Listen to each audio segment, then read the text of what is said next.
This is ATL Day Ones, part of Locked On Sports Atlanta. And it starts now.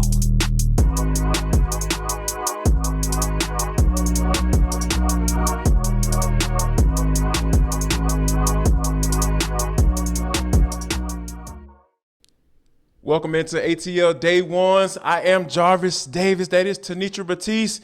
The NFL draft is over. The Atlanta Falcons completed. Terry Fontenot does his thing, maybe, possibly. Yeah. I know I'm feeling a little different than I was after day one, T. You know, I kind of went over on a rant on Friday, but I think overall I'm feeling a little good. So we're definitely going to get into that. We're going to give our overall thoughts on the NFL draft. We're going to preview the Braves Mets series tonight. Oh, are they on the brink of their season in May? We're going to figure that out tonight with Max Fried on the mound. And also, we'll dig into who the Falcons starters should come out of the draft. How many other starters going to come out of this draft class this year? And last night, we'll finish it out on For the Culture. HBCU players, they got their name called. We got quite a few of them, and we'll get into all of that. But first, T, I gotta give a shout out to all our subscribers and people who came and checked us out over the weekend. We had some over the weekend content put out there, and you guys showed up and showed out. So I really, really appreciate you for that. And for those of you who haven't joined in on the party, join in on the party. Go to YouTube, search Locked On Sports Atlanta, and you can find all of that good old free content. We got a big lineup for you.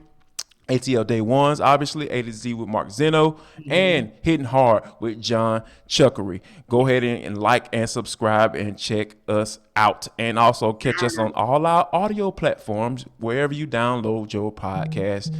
But, you know, T, I think that overall, I think the Falcons did a pretty good doggone job. Yeah, I would agree. And we said Friday that round two, the draft really starts here, because we would need to see rounds 2 through 7 and how we could maybe get a peek into Terry Fontenot and Arthur Smith's philosophies, their mindset, their look to the present, as well as the future. Like, help us to understand what it is you're trying to do. And I think once we saw the full 8 picks and we saw 5 on offense, but 3 on defense in some much needed spaces, that's when we started to get a comfort zone. Like, we see where you're going with this. Yes. We see some of the picks from our mock draft land in your actual draft. So we see you, Terry Fontenot. We see you, Arthur Smith.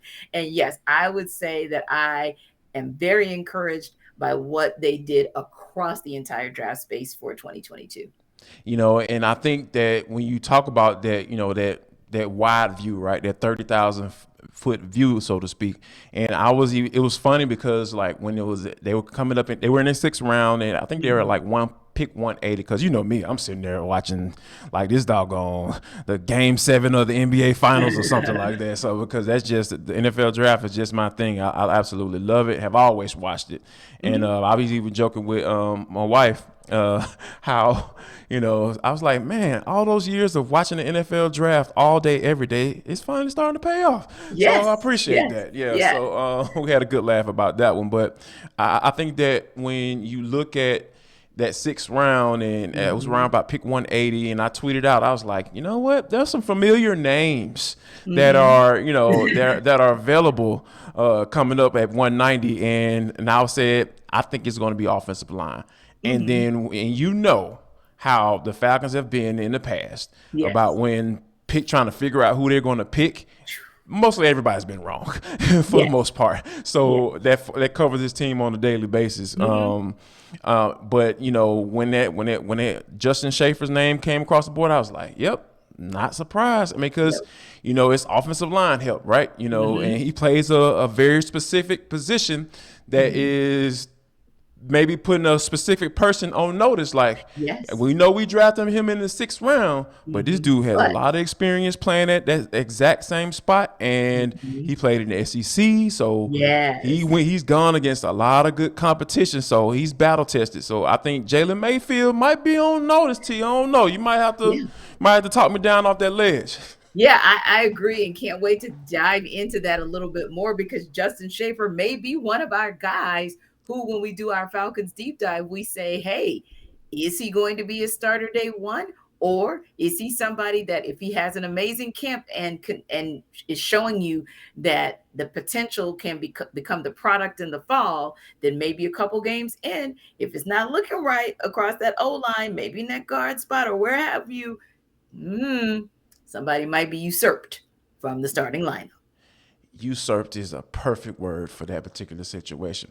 Usurped also applies to the Atlanta Braves. They got usurped out of winning a series over the weekend. They lose to the Texas Rangers.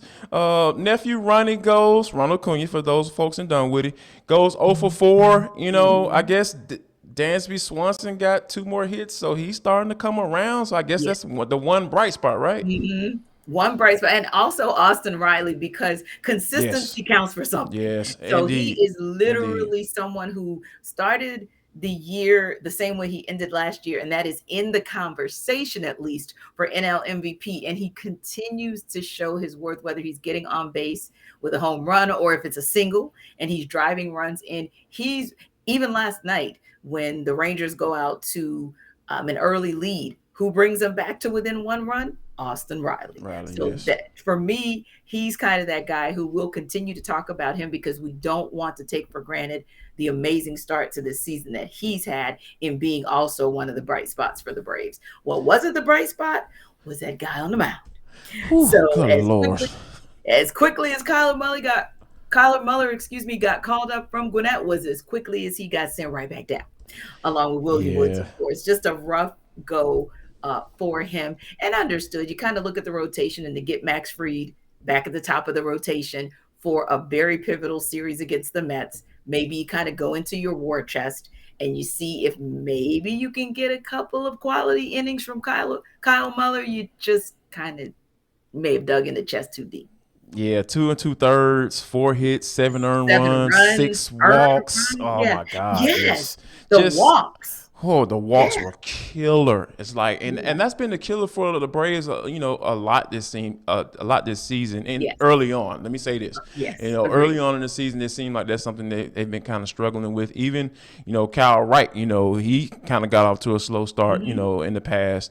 But he was able to right that ship. But that wasn't the case for Kyle Muller, against the Rangers. But they do have a chance to turn around tonight. Max Fried is on the mound. He got about a 3 ERA, and he's the guy that we've talked about has been that, the leak stopper, right? He's the leak stopper as the ace of this staff. So hopefully, 17th first pitch tonight. So hopefully you can see what he can get done on the mound, and then hopefully the Braves can get those bats going.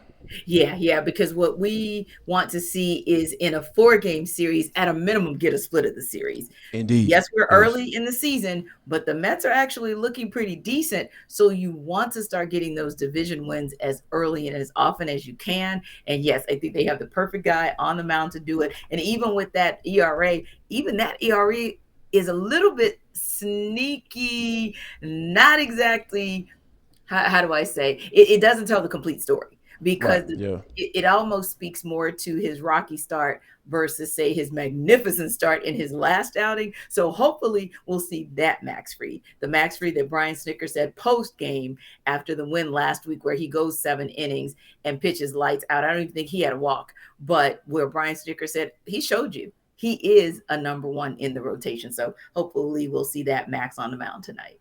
Currently, the Braves sent 6 games back out of the NL East, and like I said, they have an opportunity to make some way with that.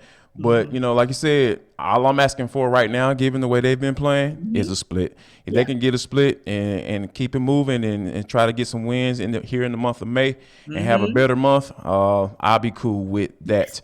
What I'll also be cool with is seeing how many starters can come out of the draft for the 2022 draft class for the Atlanta Falcons. Yes. How many do you have? We're going to talk about that next on ATL Day Ones with Jarvis and Tenitra on Locked On Sports Atlanta.